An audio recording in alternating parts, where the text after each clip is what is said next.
मैं हूँ रियाज शाह और आप देख रहे हैं स्टार न्यूज मालेगांव चैनल। आइए नजर डालते हैं कुछ खास खबरों। हजर झाला होता नेमकं काय झालंय कोर्टामध्ये, काय निर्णय झाला आपल्या दोन्ही नेत्यांमध्ये? बाजूला माझ्या कोण आहे?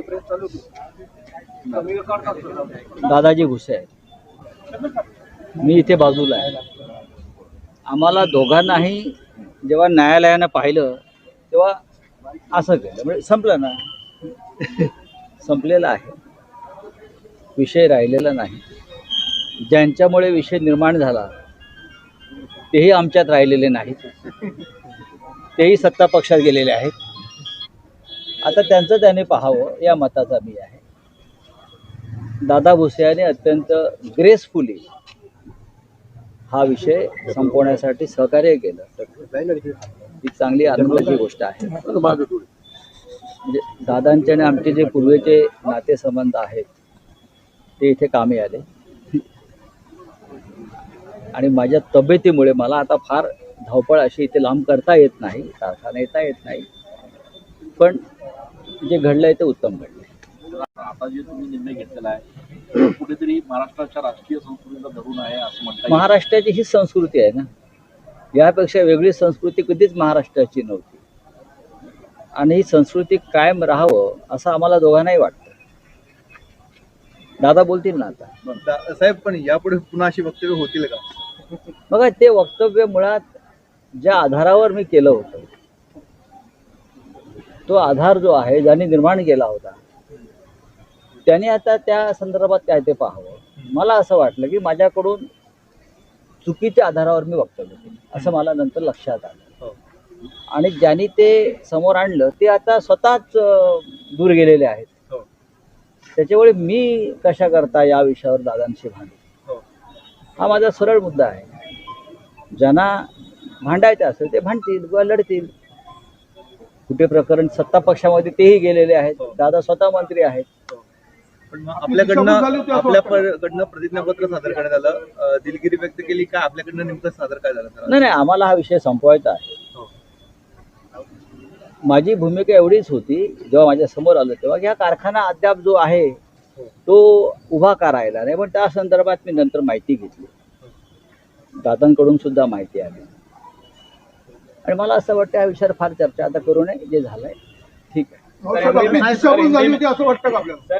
दादा, हिरणा साखर कारखान्यामध्ये मंत्री दादा भुसे यांनी 178 कोटींचा घोटाळा केला अशा आशयाची बातमी दैनिक सामनामध्ये माननीय संजय राऊत साहेबांच्या माध्यमातून छापून आलेली.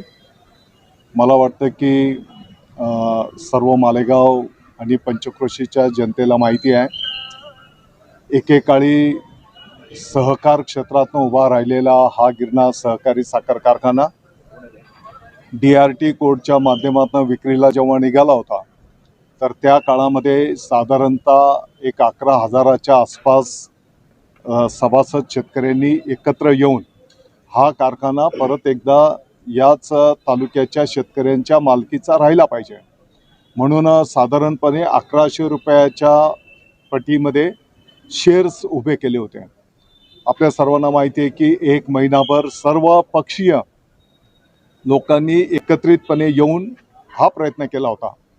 दुर्दैवाने काही लोकांनी त्या काळी पण अफवा पसरवल्या आणि मोठं भाग भांडवल आपलं उभं राहू शकलं नाही. जी काही 1,60,70,00,000 रुपये रक्कम जमा झाली होती ती रक्कम नंतरच्या काळामध्ये आर्मस्ट्रॉंग कंपनीने जो कारखाना घेतला त्या कंपनीला RTGSच्या माध्यमातून आपण ती ट्रान्सफर केलेली आहे. हे सर्व गोष्टी रेकॉर्डवर आहेत.